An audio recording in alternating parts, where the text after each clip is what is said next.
Hello and welcome to For the Love of Sports. My name is Michael Rasile, and this is the podcast where we get to intersect business and sports. And today, my incredible guest, Kristjan Sokoli. He is a wealth management advisor at Merrill Lynch. He is an NFL player, NFL football player from 2015 to 2018, selected in the XFL draft by the DC Defenders, and the first Albanian-born NFL football player. Man, how's it going, Kristjan?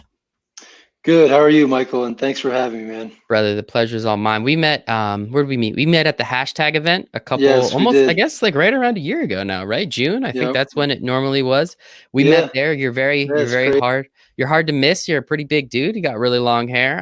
But yeah, I think I just walked up to you and asked you what you were doing. You were telling me, and I think got a little friendship from there. So I'm very grateful we got to connect again, and I got to bring you on the show because I love your story, man.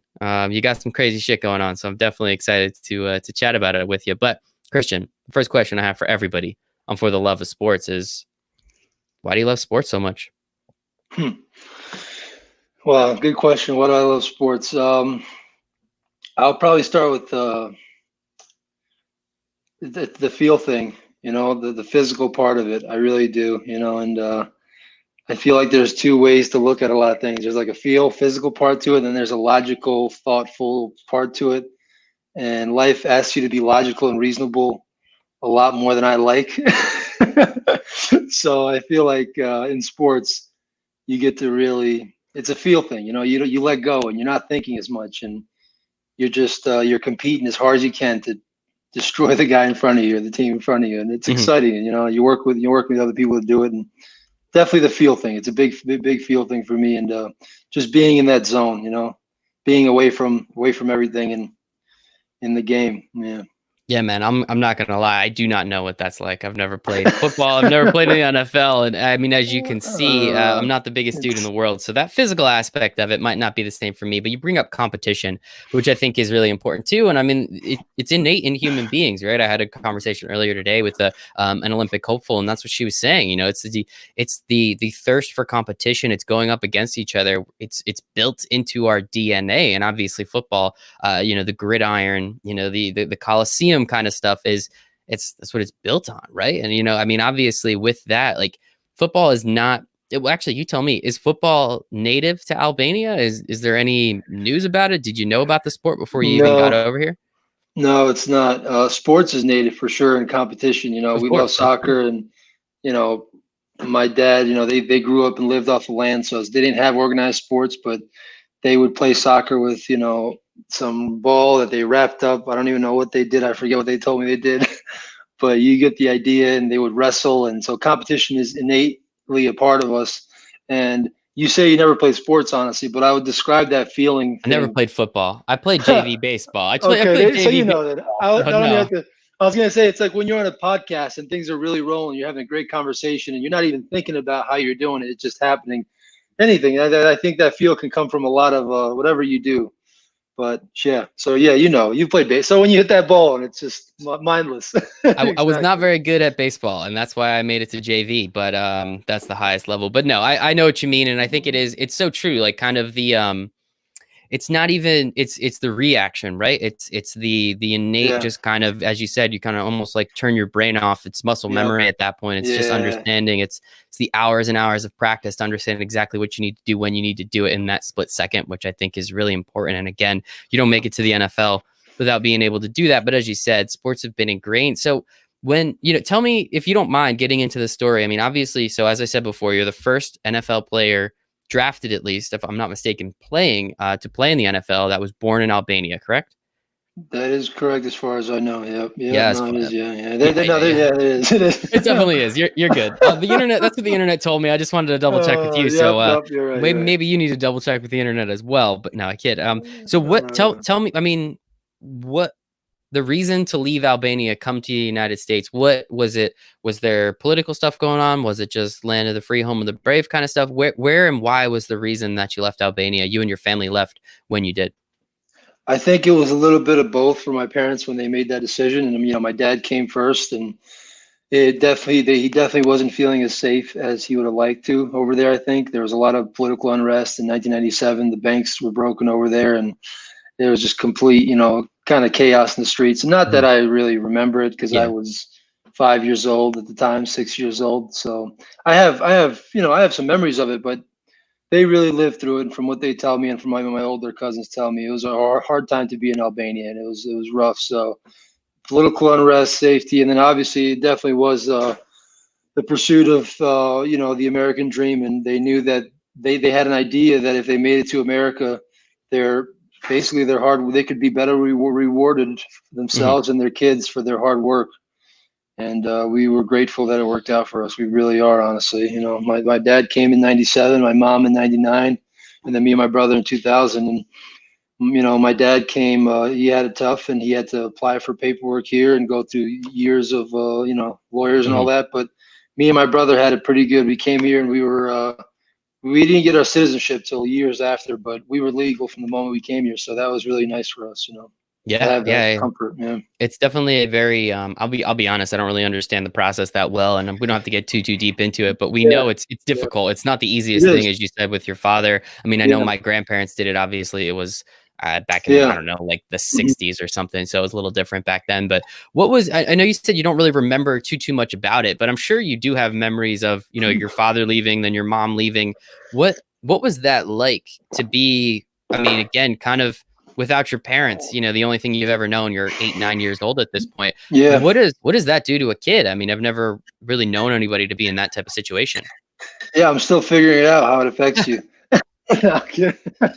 No, it was hard. No, it was, honestly. I mean, I remember, obviously, I remember always daydreaming with my dad walking home, as a kid, and I always used to, dream about the day he'd be back, and then my mom left, and my mom left. We were only without her for, I think, 8 or 9 months. So it wasn't as long, but no, I mean, as a kid there, you miss your parents, and you're always thinking about your parents and being reunited with your parents. And honestly, even when I came to America, it's an interesting thing to experience as a kid. I remember then I would have daydream about, when I'm going to see my cousins again that I had connected with, especially because I lived with my cousins when my mom left too. But so yeah, it was hard, and you miss your family. But I think, and then the tougher thing was probably adapting to the American culture and learning the language. That was really tough, but we made it happen, and it was for the better, And it definitely gave me. I think it did give me a lot of drive. I think that was probably a part of me pretty innately a bit, and just the way I was raised too. But I think wanting to fit in so badly with the culture and wanting to figure out the language, coming here 9 years old, when I finally discovered football, I had figured out the language, but I still was, I think I felt like an outsider, and football was a way to kind of prove myself. And I really bought into that. So it worked out well now. That is, yeah. I mean, if you start, plowing kids into the ground on the field, I think you're going to get a little more respect when you're 10, 12 years old, right? Even though my first year I was the one getting plowed into the ground, and that's not a lie. Yeah. I guess when did you hit that? Well, yeah. I mean, you're probably bad. When did you hit that growth spurt, though? Well, the thing is, I was one of the bigger kids even then. At 12 years old, I probably hit my growth spurt in about a year later, but I was still one of the bigger kids. But no, I was really technically not sound. I was playing offensive line. I had no technique, and I was just getting crushed. I remember it being miserable. I was like, why do I like this? Why do I play this?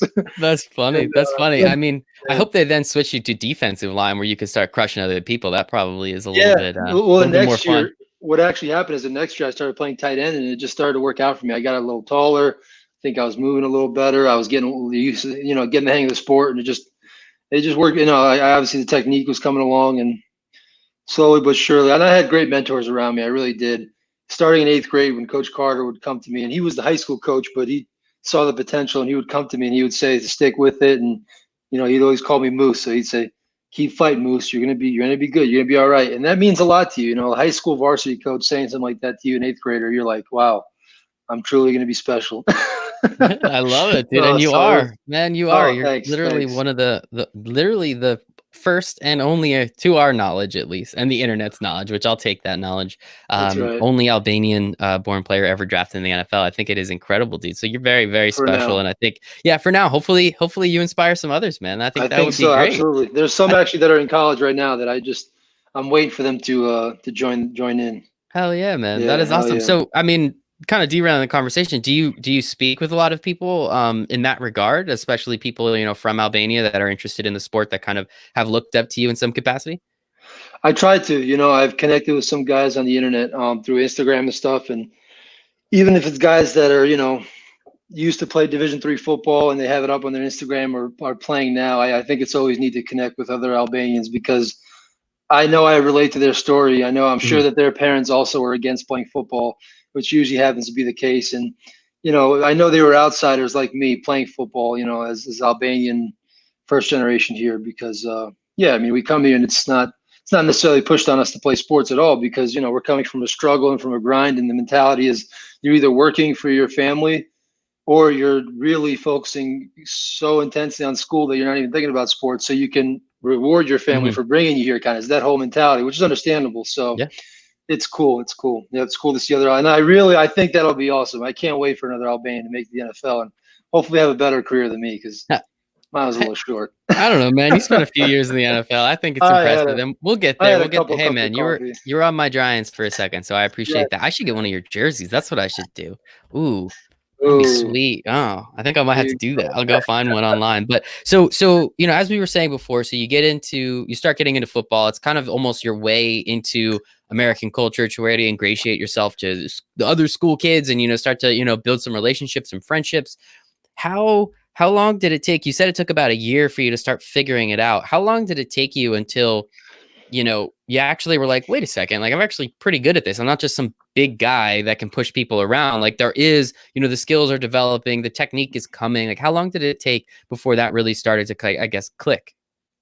Yeah. You know, I think there were stages of it. I think eighth grade, I was really like, wow, like I'm pretty decent at the game. Like I'm a good player. I was like Hmm. outrunning kids at tight end, stiff arming people. And then freshman year, I got called up to varsity at the end of the year, and I wasn't really ready, technically sound, Hmm. but it was still a confidence boost. I was like, wow, I was one of the 5 or 6 freshmen that called the varsity, and that always, I Yeah. wanted to be part of that elite group. I was like, yeah, that's sick. So I was always, very driven to stand out, and then sophomore year, I started playing a little varsity. Senior year, yeah, I think. Well, when I got the full scholarship, it was huge too. Oh, There gotcha. was levels to it for Yeah. sure. Yeah, I think Yeah, I of think course. I always dreamed of making it to the NFL, and it was always a dream that I really didn't give up on in a way, but it was a far-fetched dream. But yeah, I guess when it felt more tangible, I want to say sophomore year of college, after freshman year, because I felt like I was really starting to use my hands at defensive line, and I was really starting to figure out the game and really feel more confidence in actually being a Mhm. player, not just using my size. So That's yeah. awesome, man. Hmm. Yeah, that is absolutely fantastic. Again, going to Buffalo, playing with Khalil Mack as well. That's probably pretty Yeah, cool. I'm gonna ask you later about a couple stories about him. I'm sure there's a sure. couple. I'm sure there's a few in there. But Well, we had with a good time. going back to I guess that cultural aspect of Albania, and as you said, you're either working hard for your family, helping them, or you're working so hard at school that you can reward your family with a job outside of it. When you did start playing football, and you brought it up before about other Albanian kids and their parents, was this something your parents were happy about? Was this something they're like, okay, we'll let you do it because you're here and you need to gain friends? Like, what was that concept like to them, and how did they kind of react when you started playing and then started seriously playing? Yeah, no, they didn't like it at all. They didn't like it at all, and they were very against it. In the beginning, I remember having plenty of feuds with my dad about it, and I don't know that my mom liked it either. I just think she had a softer side for me, and she felt my pain kind of and Hmm. desire to play the game. And eventually, she was like, "Just let him play." And I don't know that he ever said yes to play. I think he just didn't say no as hard. So I was like, "Okay, I guess I'm gonna play football." That's But awesome. yeah, so it was intense. But it was different to them, and they saw it as a gladiator thing too, a little bit, and a very dangerous sport, which it is. Yeah. It's dangerous, but I think pros and cons. Yeah, Oh, of course. Yeah, it's going to go both ways. I think that's not even a question. And yeah. with that, was there anything culturally that lends to football a little bit more, if that makes sense? Like as you said, like that extreme amount of hard work, kind of that, working, as you said, your parents or your father at least grew up, working on a farm, if I'm not mistaken, you said, or working on the land. Was there anything like that that was easily attributable to playing the sport of football, from your perspective? I think it was the work ethic definitely passed along. I mean, my family definitely raised me to work hard. It was ingrained in us. There's no doubt about that.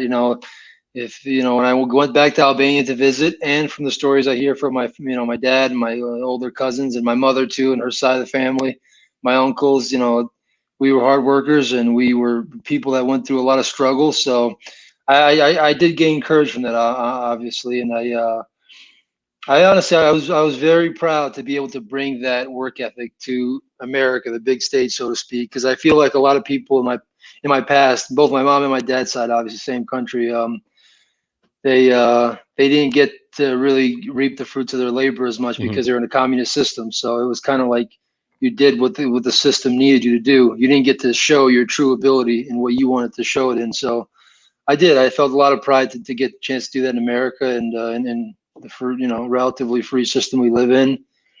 So relatively free. I don't want to get political. No, I I'm got choosing you. my words I carefully. heard you. I heard you. You're I good, find man. it I You find are it pretty good. free, but hey, Yes. no. So it was awesome to come here and get to do that. And honestly, I always felt like I was representing my family and the ones that came before me that nobody knows about. Hmm. Here, so to speak. Yeah. Yeah, and congratulations to you there, man. I think it is absolutely impressive what you were able to do, and Thanks, man. I was very moving. fortunate. I was Yeah, very fortunate. That's a big thing I want to say. I, yeah, I I was given a great opportunity, and I had great people around me. I had a great, support system.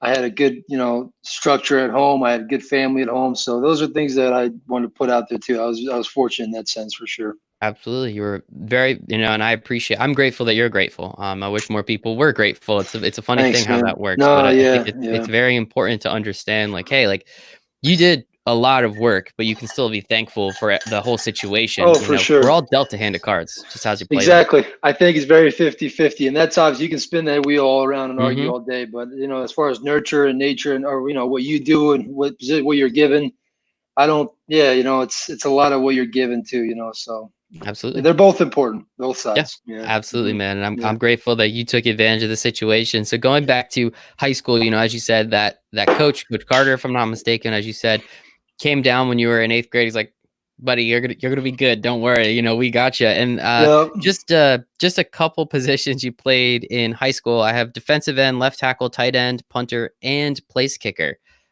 Did you ever play all of them in the same game? I That's interesting because towards the back half of my high school career, unfortunately, I started to play left tackle. I say unfortunately because I really wanted to play tight end. Uh-huh. But looking back now, considering the Seahawks drafted me at offensive line, if I could go back in time, I'd probably tell myself to only play left tackle moving forward. Hmm. But I don't think I ever played tight end and left tackle. And I might be wrong. But Ah. no, I did play kicker, punter, place kicker, D Mhm. end, left tackle. And I specifically remember there being several games where I did not step off the field one play, and that was Wow. excruciating. That was Oh my painful. God. And the stamina and endurance is not my strength. So Well, hey, yeah, that was whatever good. you were Good. doing Yeah. was, I mean, that's got to be so funny having your defensive end stay on the field to play left tackle, and then you have to punt the ball, and then Yeah, he's also yeah. the punter as That's well. I high mean, school ball. Yeah, yeah, yeah. That's man, how you it was gotta, though. That was cool. Yeah. you gotta do what you gotta do, dude, and I Yeah. love it. And Yeah. and Yeah. clearly, again, you did well enough. You got a Division I scholarship going up to Buffalo. What was the recruiting process like? I mean, you're a senior in high school. I think you said, a junior year is when you got the scholarship, right? So what was the whole recruiting process like, and how many schools are coming after you, where are you looking, and I guess the reasons why behind picking Buffalo? I think Buffalo more so picked me. It was 2 weeks before signing day, and I didn't have any offers. I think we had some options to go to prep schools, Hmm. which in the time I was really against it because I was thinking, no, I don't want to go straight to college. I'm better than a prep school. Hmm. Looking back now, actually, prep school is a really good thing. Just putting that out there for any kids watching, just because it can give you opportunities that you didn't have before Hmm. if you're one of those late bloomers, which I feel like I was a Yeah. little bit too. But and I also had some things come up. Like that was pretty serious things actually. I had a hairline fracture on my wrist junior year at the Ooh. beginning of the season, and Hmm. that put me out for first few weeks. And then the same exact thing on the other wrist senior year in high school. So that was really Hmm. unfortunate luck there. I caught plenty of breaks in my life. Those were not one of them. But anyway, it was good enough. It was good enough to show some upside. And so 2 weeks before signing day, I don't have many offers. Rutgers did offer me, I think, as a preferred walk on, which I was considering to definitely go there too. And it's pretty cool. My dad actually was like, "I'll pay for Rutgers," which is pretty cool because by this time he was really on board with the football thing too. He saw that I was a pretty good player and he wanted to support me with it. And he actually paid for my training too in high school, which is That's awesome. really cool with Andre Reed at Pinnacle Fitness in Bloomfield, New Jersey. What's up, Andre Reed? Yeah, what's up, Andre? Yeah, I haven't trained with him in a bit, but he's a good friend of mine, and I owe a lot of my high school physical and mental development to him. He's a good trainer. But yeah, so then 2 weeks before signing day, I don't have much going as far as that. A D2 school that was going to help pay for school, but yeah, so stuff it wasn't what I wanted. I wanted the Division I full ride. Yeah. And Buffalo calls and they're offering me a full scholarship and they're telling me they're going to bring me up the upcoming weekend. And I remember committing on the phone, and the guy was like Ernest Jones, the defensive back coach at the time, said, "You don't have to commit now. Just make sure you have a decision by this weekend when you come up." And I said, "Listen, I don't know where Buffalo is, but I'm telling you, I want that ride. Don't give it to anybody else," because I heard all these stories of. Yep. Anyway, so I was jacked up. I didn't know where it was, but I was like, "It's Division I. It's a full ride. This is my dream." Now that was really cool moment. I mean, I still, when I think back to that, I mean, yeah, even I remember sharing it with my mom, and I was in the basement playing Madden. How funny is that? I was a big football geek, and I'm sure you were too.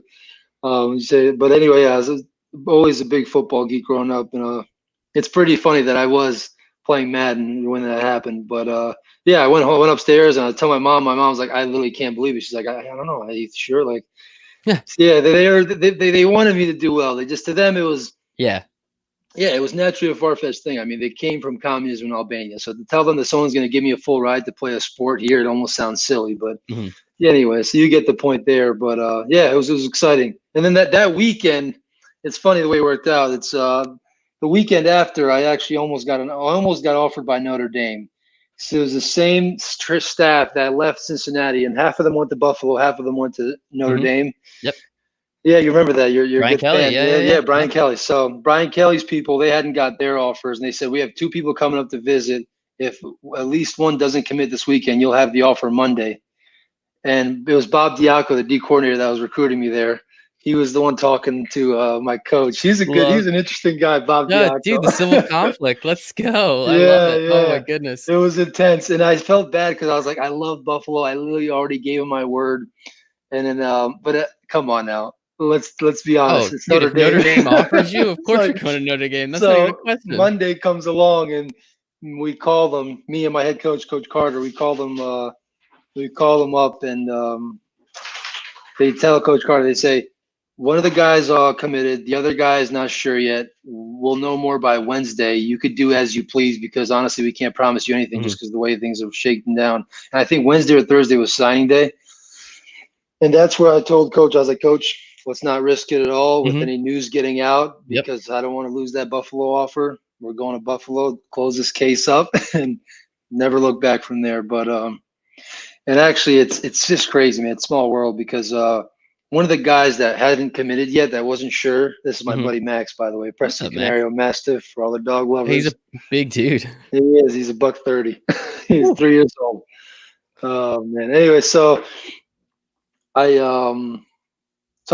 committed to Buffalo, and then the signing day, going on to sign. What I was going to say, I forgot what I was going to say about Small World. One of the guys that didn't sign at Notre Dame. Yeah, nice job, Mike. One of the guys here, man. That's why you're there. See, you're getting good at this thing too. Look at that. I appreciate it. Kona, listening, not one of my strengths. I'm getting better though. Anyway, Kona Schwenke, rest in peace. He was the guy he was one of those guys, and he hadn't decided to commit yet. And the reason I know this is because we ended up going to the Seattle Seahawks together to play offensive line. I was a 6th round draft pick. He ended up being signed out of the mini camp there when I was a rookie. And he was a guy also that was a D lineman, played D line in Notre Dame, and Seattle was trying to convert him to offensive line. And I didn't even know this for weeks, I think months into being together and even having a few drinks together and knowing the guy. And we're in the meeting room just hanging out the offensive line, and we're all talking about our recruiting trips. And he's talking about how he's like, "Man, Notre Dame wanted me to go to their recruiting trip, but it was a crazy weekend. It was a rough winter." And I was like, "Do I really want to go up there to, Indiana?" And I was like, "No way." He's like, I was like, "That was freaking you." I was like, "No way." He said, what are you talking about? I said, and then I told him the story, and it's just so funny what a small world we live in. And unfortunately, he passed away a couple years later. Great dude, but That yeah, is, I small mean, world. Wow. what are the chances? I Like you know. end What up are in the the same odds? room together for an extended period of time, and And it's it didn't even catch my yeah. attention until he literally was telling that story, and I was like, wait, I think I know what that what that time is. Yeah. So That's crazy, man. Yeah, look yeah, at it that. I was. mean, Yeah. I mean, the more I listen, the more I talk to people, the more I realize sports is way smaller than we think it is. Obviously, that is just a weird story that doesn't happen often. But Yeah. there's just Yeah. so few people. We think of it as this gigantic industry, and you know enough people, you're a couple degrees away from everybody at some point. And hey, maybe they're sitting in the same room with you, and they took your scholarship offer.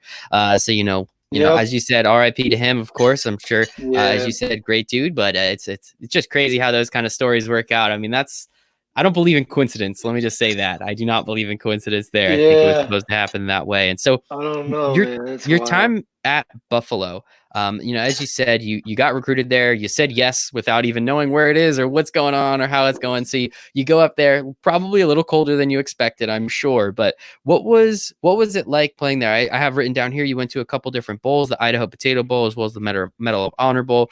Played with Khalil, who is now easily one of the most well-known defensive players in the entire NFL. Like, what was your time like there for the 4 years you were there, or 5 years that you were there? And what did you gain as a skill set wise, but also just as a human being?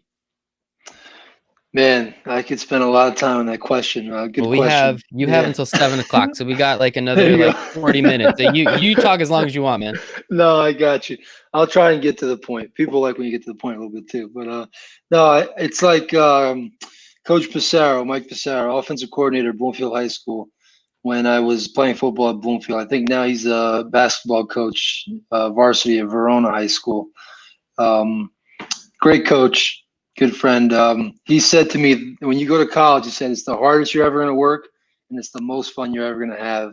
And that's exactly what it was. From the start of training camp, man, it was physically and mentally the toughest thing I've done. Being away from home and having to go to work every single day for literally 12 to 14 hours straight, because that's just how training camp is. It's really a big awakening to growing up. And honestly, there's a handful of kids that quit that freshman year of training camp, and a handful that quit even after freshman year. But it's a real test, and I'm fortunate that I didn't quit and that I stuck with it. And there was a lot of tough moments like that in the weight room, in the classroom, with being done with practice and being physically and mentally exhausted and drained, and then you got to study for a finance Mm-hmm. exam. You're like, man, like this is not what I'm trying to do right now. But I'm grateful for those moments, because they built me to be who I am today. And it sounds cliche, and it is, what it's also true, because it's like you said with this podcast. There's only one way to get good at something to an extent. It's practice. And I feel like football and Division I athletics, the combination of student athlete, it was practice for the real world. And it was practice to learn how to work, and to learn how to work with others, and to learn how to be a nice person. And and that sounds vague, but it's like, can you be a nice person and work hard at the same time? And Mm-hmm. can you control your anger and all that good stuff? And I'm definitely still working at it. So especially the last one, but I think you're a nice yeah. dude. I don't think you got anything to worry about there. Now you're just being a little you're being too humble. Let's say that. Oh, stop. I Yeah. think you're a good dude, man. But no, I think Thanks, it's Mike. just so cool that you had this opportunity. You earned this opportunity that you were able to go play Division I football, especially as we've kind of been chronologically going over your story at this point with where your parents came from. Not living with your parents for multiple months, your father, obviously, for a couple years, your mother, as you said, for about 9 months. And now being able to, as you said, like, to her, it was still like, what do you mean someone's going to pay for your school? Like, what's going on here? Where's the catch, kind of, right? And it turns out, no, that's just where, where you were to where you are now, which I think is incredible, and getting these opportunities and running with them too, right? As you said, there's a lot of people that quit. Like, you couldn't quit. What would your parents think? What would your parents say? Right. Like, there's no shot you can quit there. So I think you that was just kind of have a to gift power for through. me. It was kind of a gift for me in that way. Like, sure, I could quit. And there was times where I thought about literally going back home, and like, I would have these fantasy thoughts of like, man, I'll just play Division III football and I'll be a star, and I'll be a starter already. Yep. And it won't be as ridiculous, But it's like, because I had such a big dream and desire to make it to the NFL, and because I had already accomplished so much, it was like, no chance, like, Mhm. and I was fully committed. And I'll be honest with you, Mike. I crave those days now, and I'm like, I love financial advising. That's a strong word. I like financial advising. Let's start with that one. I like it. I really do. But it's like I'm pushing myself every day, and I'm getting closer, and I'm working at it to making it my new football.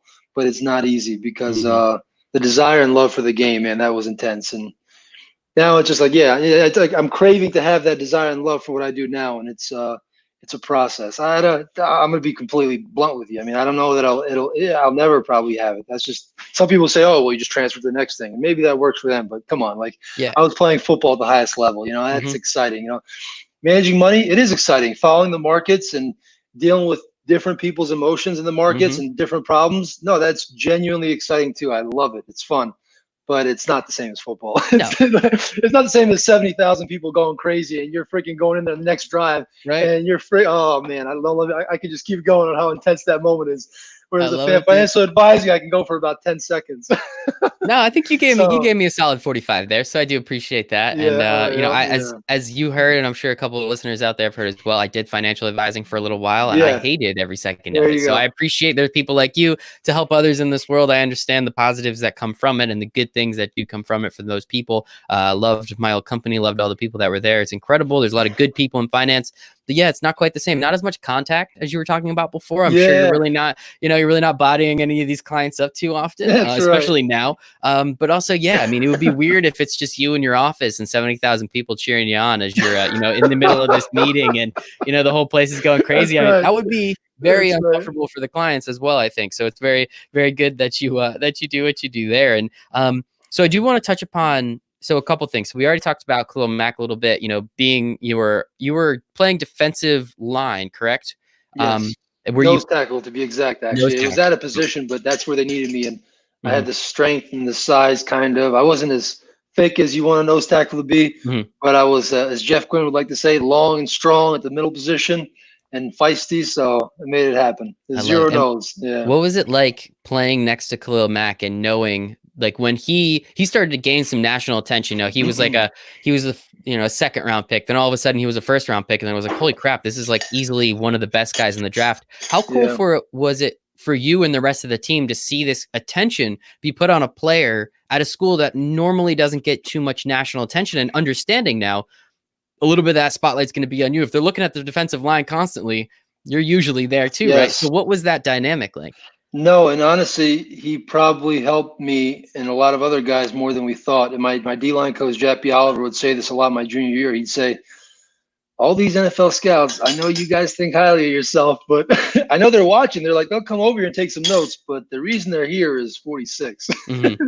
So it was really cool because we got exposure to all these NFL scouts that we might not have gotten to. A Yep. lot of them, that were there for Khalil Mack, but then there might have been like, oh, who's the really tall Albanian over there? So that worked out. No, and it did. And he was obviously great. He was amazing. Even freshman, I think, when I was a freshman, he was a redshirt sophomore. Believe it or not, he did redshirt. He also didn't get any offers except for Liberty, and then got Buffalo. But that just shows you, Mm-hmm. people Yeah. slip Prep through the school. cracks. Go to There prep you go. school for a year. It doesn't hurt. It doesn't hurt as much as you might think. Exactly. Yes, exactly. Especially if you think you're a real player and you got a shot to go pro. It's not a big deal because you think you're taking your life back by a year, but nothing is that big of a deal, honestly. Exactly. But yeah. Man, So, I think. but yeah, go ahead. No, I was gonna say it had to have just been so much fun playing next to him. How much It was. easier did he make it? I mean, we saw a lot of that. I tape, did not know how much easier he made it until my senior year when I got double teamed and a lot more attention than I thought. Because I used to be like, well, he can't be changing it that much for me. I'm a nose tackle. He's an outside linebacker. How much is he really changing the game?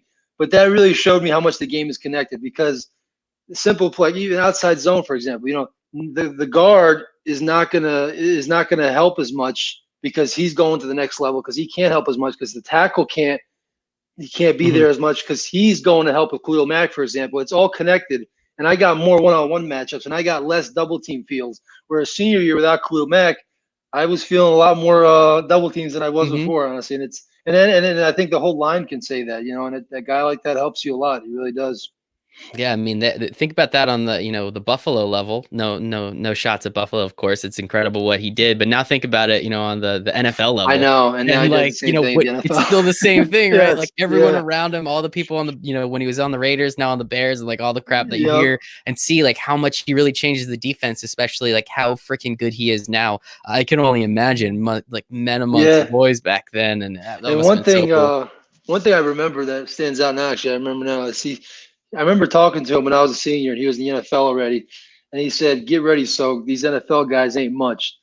And I remember something like that gave me a bunch of confidence. I was Uh like, huh. "Man, really? Yeah, you're right. Like I'm All gonna right, kill him I too." got this. There we go. Oh, dude, But that is awesome. yeah. But no, So I don't he need to was talk he about was Khalil good. Mack too much. I just think it's No, cool you're because good. it's He's a it's a great pretty dude and a cool. great player. Not too often do I find myself about 1 to 2 degrees away from Khalil Mack, so I'll take advantage of it for a couple minutes, I think. But the rest of your career at Buffalo, I mean, again, I have 2 bowl games written down here. We have 2013 Idaho Potato Bowl, 2015 Medal of Honor Bowl.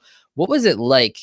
And what is like that is the culmination of a season, right? Now we have the college football playoffs, so bowl games are looked at as Yeah. not as important anymore. But for 99% of the teams, they're not going to the college football playoff or one of these New Year's Six bowls. What was it like getting that opportunity, on a stage where, there's people like me at like 3 o'clock in the afternoon on a random Tuesday? Like, of course I'm watching the Idaho Potato Bowl. Why the hell would I not watch it? It's the middle of December. I have nothing else going on.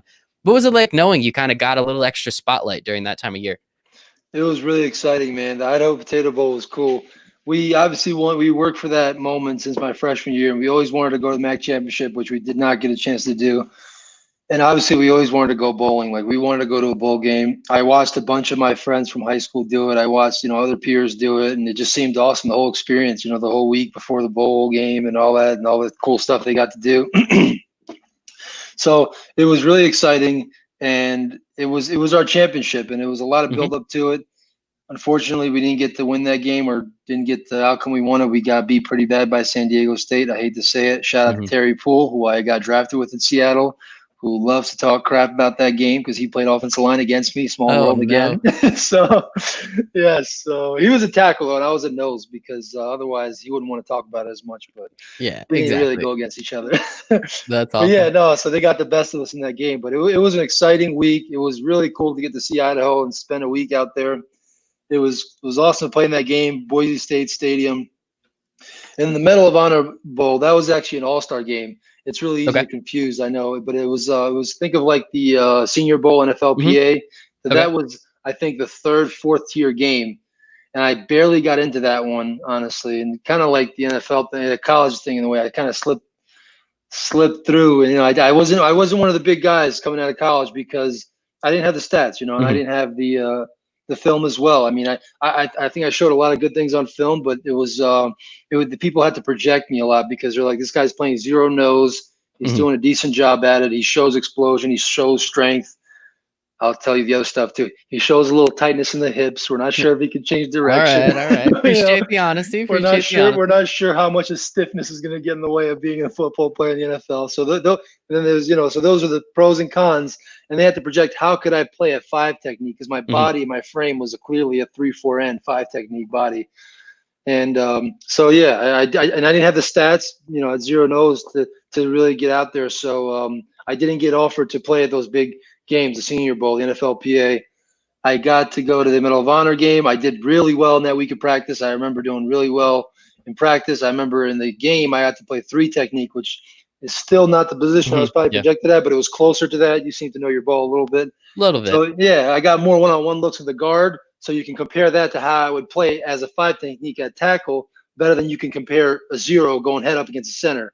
So yeah, you get the idea. And I played pretty well in that game. I did some good things. Probably still showed my stiffness a little bit and all that good stuff, but I did enough to get some excitement going, and the Seahawks were interested. And I don't know if you want me to move it to draft day. Yeah. I mean, that's the next part of the story. I mean, again, you get Right. drafted by the Seahawks, the 6th round. I think a couple of the things I read, you weren't even projected to get drafted, so it's freaking awesome that you were. I mean, what was it like in the lead up? I assume you were not invited to the combine. No, I was not, and I Okay. wasn't. Yeah, projected to get drafted. Yeah. So what was that like? I mean, like of course, I mean, I watch this year in particular because we had nothing else going on planet Earth. Was you had to watch the draft, but with I watch every draft. I love every second of it. I think it is awesome. It's so much fun for me to enjoy it. Was that something, did you try to watch it? Were you still hopeful that something would happen? And obviously eventually it did, but like, what was the lead up to it? What were those emotions like? No, I was very hopeful, and me and my agent Brett Tessler, I think we both did a good job, honestly, and I got to give him credit too because I think he did a good job for me during that period and hyping me up and doing a good job of communicating to other teams about my progress and about what I was doing and who was seeing me because hype was starting to build. Not Mhm. not at a crazy level, but it was big hype compared to what I had before. I had teams that were interested in working me out privately, teams that were interested in talking to me privately. So that got to build a little momentum for me in those few months before the draft.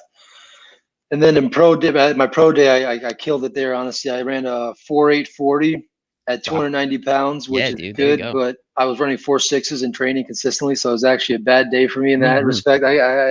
It still bugs me because Usually I the watches are kind of quick at pro they days are too. So they are yeah, and yeah, I literally was running 4.6s watch time.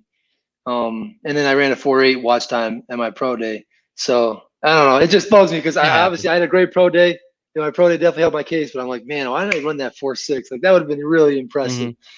Mhm. Anyway, that one's just for the personal stories like this. You Yeah, gotta have exactly. something for that. Yeah, yeah. Exactly, man. And I appreciate that. And so what was it like when the Seahawks did, when you get that phone call, is Pete Carroll calling you up saying, "Hey Christian, how's it going? You wanna come play in Seattle?"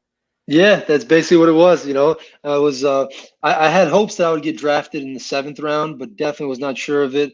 We were confident that me and my agent that we would get a chance to play in the NFL in general because we were confident that we'd get signed after the draft, Mhm. but Yeah. obviously I really wanted to get drafted. So late sixth round, my phone rings. I think I took half a second to answer it, and then Pete Carroll says something along the lines of, "Well, here we are. I can't believe we're actually doing this. I remember talking about this whole thing a few months ago. We're going to go ahead and draft you here to play offensive line." And I was just like, I think he might have said, "Are you cool with that?" or something like that. And I said, yes, absolutely. And I talked to John Schneider, and I remember telling them, "I promise you will not regret this," and I don't know if they regret it. No, I don't think they do, honestly. I don't think they regret it. It was a good ride. I made the active roster the first year. Didn't make it in the second training camp. They drafted three other guys too in my position that hurt as well. But it's a competitive game. Yeah. The competition at the highest level. So, I got outplayed in the second training camp, and that's what it came down to consistency. And I wasn't consistent enough at offensive line. There you go. Yeah, at least you're honest about Yeah. it too. And so with that, you bring it up at offensive line. You played a little offensive line, obviously, in high school, but as we said in college at Buffalo for multiple years, you played defensive line, out of position on the defensive line, but on the defensive line. Was it frustrating that a team brought you in to play offensive line, or was that kind of the assumption the whole time that if you're going to get drafted or if you're going to get signed, it would be more so to be on the offensive line rather than the defensive line where you've played? No, actually, Seattle was the only team that was interested in doing that. And then we made it very clear to them that me and my agent, we only wanted to do that if we get drafted. And I strongly Mhm. felt that way. I said, I Yep. want to play defensive line. That's where I'm natural at. But if a team believes in me enough to play offensive line, I also made it clear that I will fully commit to being an offensive lineman. And I think I could be pretty good at it if I really was given the time to. So Seattle was the only team that did that. Otherwise, I was going to end up playing defensive end, and there was actually a good amount of 3-4 teams that were interested in me that hypothetically could have taken me in the seventh round free agency. So Mhm. yeah, that's how it worked out. Seattle drafted me, and I never looked back from there. And I gave everything I had to offensive line for the next year and a half. Yeah. Was it frustrating though? Like knowing like you were kind of already at a disadvantage because you're drafted at a position you really don't play?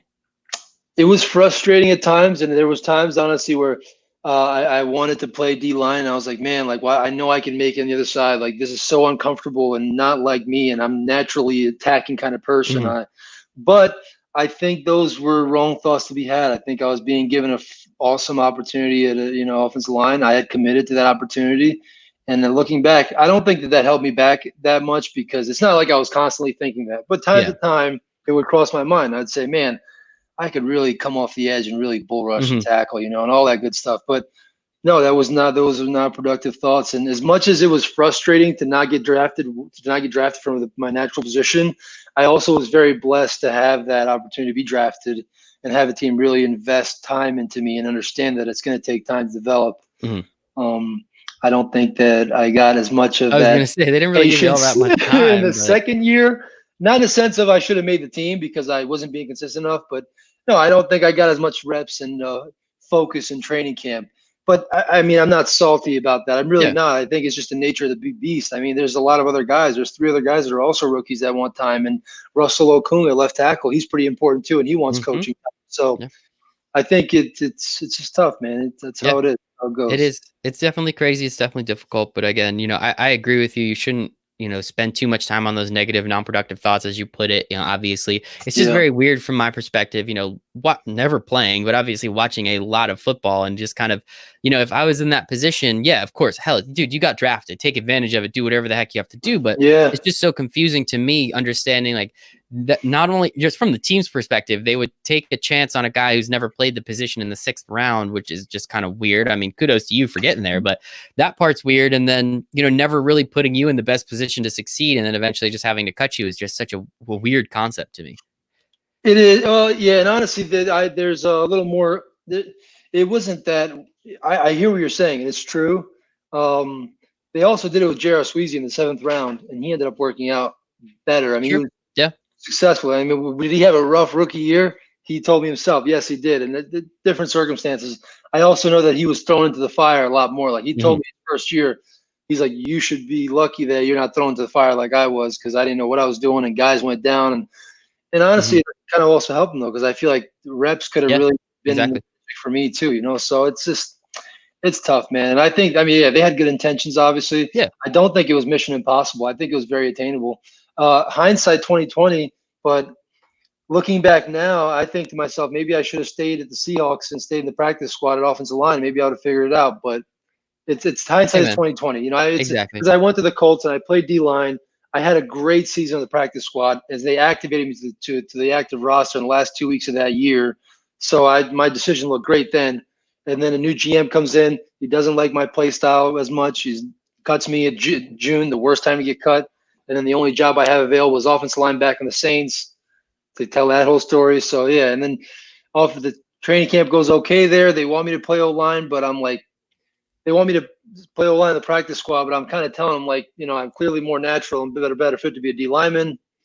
They give me a shot there, cut me because they need to make room, and I'm the last guy. And, a couple days later, and then the Giants signed me a D line after other teams were still trying to kind of work me out at O-line a little bit too. But yeah, it was interesting, back and forth, and Yeah, hindsight dude. is 2020. But and then obviously I had my opportunity in 2000. Sorry to cut you off. No. I had my opportunity in 2018 with the Giants in training camp. That was a really cool spot. I was at 3rd string, 5 technique defensive end on a 3-4. It's exactly where I wanted to be. I was going to get playing time in training camp to show how I could play in the 3-4 end position. And second play of the first game, I tear my ACL. So I got breaks, and I wasn't one of them. Yes, as we were talking about before, there were some great breaks for you along the way, and unfortunately, Yeah. sometimes you did not, and they went the opposite That's way. right. But no, Yeah. man, I mean, you absolutely would have got playing time. I'm a very big Giants fan, but man, that Me defensive too. line has been bad for a while. But it's kind of cool. I mean, what's that? Yeah, I mean, you grew up, I guess, in New Jersey in that area, right? Bloomfield. I did, and I grew up a big Giants fan. Yeah, what was that like getting the opportunity, even just like sign that contract, have that jersey? Like that must have been pretty cool, right? It was surreal. It really was. Yeah, and coming back home, I had come back home a couple of weeks before the Giants, and I was just spending time at home from Indiana because I was living in Indiana at the time, and I was kind of like, I think I was visiting home, and I was getting ready to maybe relocate home and figuring things out, waiting to see what teams might sign me. Maybe football's over, and then to get, oh man, that was intense. Just thinking back now, it just makes you think. It makes you appreciate opportunities because even though it didn't work out the way I wanted to, I had been unemployed for 2.5 months. I was actually trying to get a payroll. No, what was it? A payroll processing sales job in Indianapolis. Just to give you a perspective, like I was trying to get into the whole finance deal. I was trying to like figure things out after football, still training, staying in shape, but I was starting to like lose a little hope that football could work out. And a week before the season ends, to have my hometown team that had worked me out 2 months prior say, we're actually going to sign you for the final week of the practice for the season for practice squad, which usually indicates they're going to be interested to give you a look for the 90-man for next year. That was really exciting. That was really neat. And that was, I'm fortunate that I got to experience that. That was cool. That is awesome, man. Congratulations there. All the hard work, as we've heard over the last almost hour we've been on now. What you've been able to do, how you built up to that spot, all the shit you had to go through, all the breaks, as you said, that you had along the way. I think it's Yes. just so cool. I mean, getting drafted again, being the Yeah. first Albanian football player, born Albanian, to play in the NFL, I think is incredible, man. So kudos and congratulations to all of that. And so, as you said, after the Giants, unfortunately, you do tear your ACL. Did you kind of think that was, I guess that was it, for lack of a better term? Yeah, sadly. I mean, I had hope that it wasn't, and I would kind of get frustrated at my agent for kind of talking so negatively after my injury, because I felt like I was making headway with the Giants, and a lot of people had gotten cut, like 40 guys out of the 90 on that offseason, and I was not one of them. So I felt like I was, Mm-hmm. I mean, I was still third string. Don't get me wrong. I didn't Yeah, think I but had earned a still, spot. But yeah, but yeah. I felt like I had made a good impression and things were going well for me. But as time passed, I realized that my agent wasn't so much being negative as much as he was being realistic. And Mm-hmm. I give him credit for that. Even in the hard times when it's hard to do it, he's been realistic with me, and he's been straight. So, and that's what he was saying to me. He said, "Chris, I just know how this league works." He's like, "Yeah, you made a lot of good progress. Yeah, a lot of GMs know about you right now." But he's like, "I just know that 500 guys are going to show up fresh, rookies next year when you're recovering from this ACL, and this and that, and you're going to be 27 now, and then and yeah, and he was right. I got some sniffs, 2019. By sniffs, maybe like two conversations with my agent, but nothing really came out of it, and didn't really get in another opportunity. No. Mm-hmm. Yeah, and it's unfortunate. Well, you did get another opportunity, and we'll get to that in a second. But before, so at what point did you kind of, as you said, before the Giants, you were already starting to come to terms with it a little bit, looking at that payroll position in Indiana. You're now out here, understanding what's going on, and you're looking, you tear your ACL, as you said. Your agent might be a little, he might be a little negative about it. You're still going, but at what point do you decide, like, all right, let me start looking at my career a little bit, and at least start That's the thing. understanding the scope and everything around it? Yeah, and I think I started doing that even before the Giants. And then literally when that injury happened, even though I was training and really hopeful to get another shot, I was working on post career during that. I think I Mm-hmm. did a good job of really being mindful of that. I did a bunch of internships, and I was involved with the NFL Players Association, and I went to a lot of their meetings and learned about our union, and went to internships with Whoop, a startup in Mm-hmm. Boston. Yep. I did took 4 classes for an MBA program that the NFL paid for. That's another really cool deal with the NFL. So I was definitely trying to figure out things, and because I did all those things, honestly, it helped me arrive to a conclusion of I do want to manage money after football. That's what I want to pursue when it's done. So it was cool that year gave me the ability to get to that, and yeah, Yeah, so here I and am it's managing taken money in advantage front of. of now I'm managing money in front of 70,000 people.